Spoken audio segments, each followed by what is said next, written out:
goals from dual language, I always want to remind us of our goals and where we get our guidance from.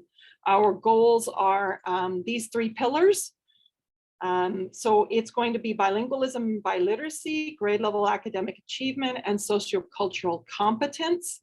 Also linked on slide 9 is the guiding principles for dual language education, edition 3, which we use to guide us and give us all the research. It also has a rubric that you can self-assess your program with. Topic really for the day is social and emotional learning. Many times what I find is that this becomes social emotional learning, or SEL, becomes a catch-all for anything that has to do with anything social or anything emotional. And so it could be just, does Juanito have a friend? And now I'm doing social emotional learning. Whereas there is a formalized social and emotional learning that comes from the Collaborative for Academic Social and Emotional Learning, CASEL. On slide 14, that is linked. And they have the 5 competencies that we actually teach for social emotional learning, okay? And so again, that is on slide 14. Those 5 competencies are grouped, color coding. So we have start with self and say, am I self-aware? And then do I manage my own emotions? Then the green goes into, am I aware of others socially? And then can I manage relationships outside of myself? So that's the green. Orange is self. Green is the same thing, only outside of myself. Am I aware socially? Can I wield skills for social relationship building? And then the last one is responsible decision making. So it's how we teach these things, actually teach them to kids. So over here on slide 14, their site is linked right here. And you will see those 5 competencies there, and they have lots and lots of really great resources. They also have some resources in Spanish, and we noted in our little poll that everyone here has a target language of Spanish. So on slide 15, el aprendizaje socioemocional, we have the 5 competencies here. They are linked for you, pero está en español, okay? So you can go to that link and take a look at it. Again, it's still from CASEL, pero ahora en español. And then there's information here about las competencias, las 5 competencias. So I wanted you to have that resource, because many times, like, we understand all of this, but like, what are the labels in the other language? And can we use common language to talk about these types of things? The other thing that's linked on slide 15 is just a 2-page graphic that I think is really great to share with parents about those 5 core competencies, but in Spanish again, okay? And what is each one includes, all right? So that's a great resource for you. The other thing we like to talk about with social emotional learning beyond the 5 competencies is the idea of the 3 signature practices. In CASEL, there is an activity linked here, actually not an activity, but an article about practical ways of introducing those 3 signature practices.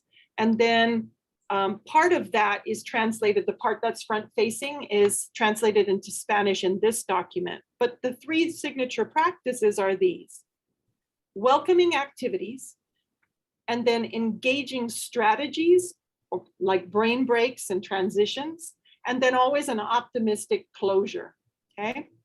Examples of each are on slides 17, 18, and 19.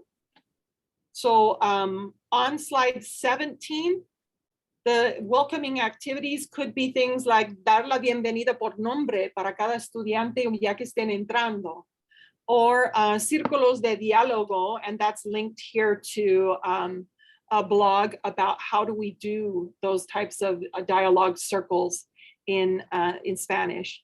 Then we have some brain breaks from El Profe Español, Spanish Profe, who I really like. And so that's linked there for you. This is just a Google search for different social emotional check-ins, but in Spanish. So you might get some visual ideas of how to do check-ins with kids and say, like, rate your emotion, how are you feeling right now? And that helps with that core competency number 1 of being aware of your own emotions. After we do our welcoming activities, we want to really make sure we're engaging kids in the learning. And so here are some links on slide 18 that can help you with that. This is different books that are about social emotional learning o aprendizaje socioemocional, SEL, and in Spanish. This is the link to teachingbooks.net. I don't know if you guys are familiar with teachingbooks.net, but I love this site because you can narrow down your search, and it has lots of different, I go to for educators when I get here. And so I can browse by any one of these categories on the side or over here as well. Okay, I could go to collections, and then I could say, you know what, I want books in Spanish. Let me go down here, and it gives me all of these. Sometimes they're books that are more for the culture of Spanish. Some are written in 2 languages. But when you click on them, so I'll do the Esperanza Rising. When you click on them, it will give you a total of 40 resources for this one book, a different awards that they had, meet the author movie, audio excerpts, okay? Lots of different things that you can go ahead and access for kids. Collaborative or constructive conversations is another part of engaging strategies, the second signature practice for social emotional learning. And if you're familiar with Jeff Zweer's constructive conversations, you may not know that he also has that same placemat in Spanish, where you would have sentence frames or sentence starters to begin a conversation, then to clarify the ideas that have been put on the table, to edify those or edificar, reinforce the ideas that are on the table by giving evidence. And then last but not least, once there's more than one idea on the table, how do we compare those and negotiate? So that's available in Spanish there. Our same folder of the apoyos lingüísticos has sentence frames in English and Spanish. This here is a blog about how do we get kids just to reflect. La reflexión como herramienta del aula. And so that's a great article for you guys. This is another good article sobre uno de mis favoritos, que es la oralidad en el aula. Okay, and that is in Spanish as well. And I like to find resources for you guys, even if it's a blog for you as the teacher, para poder también promover el español y usar el español académico. And then the last one here that's bulleted, I'm going to come across that again in a later slide, so I'll skip it for right now. We also want to have an optimistic closing. That's our third signature practice with social emotional learning. And so just at the end of any lesson, you could do something like this, where you ask the kids to use one of these frames and talk about what we learned today. And so puede ser una alabanza o algo que aprendí. That reflection piece is key for our kids, both with Universal Design for Learning and promoting agency with our students, but also with social emotional learning and the 5 core competencies of that. Okay, so these are just some examples to get you thinking about social emotional learning, because this is the time of year where we're really trying to connect with our kids as human beings, right?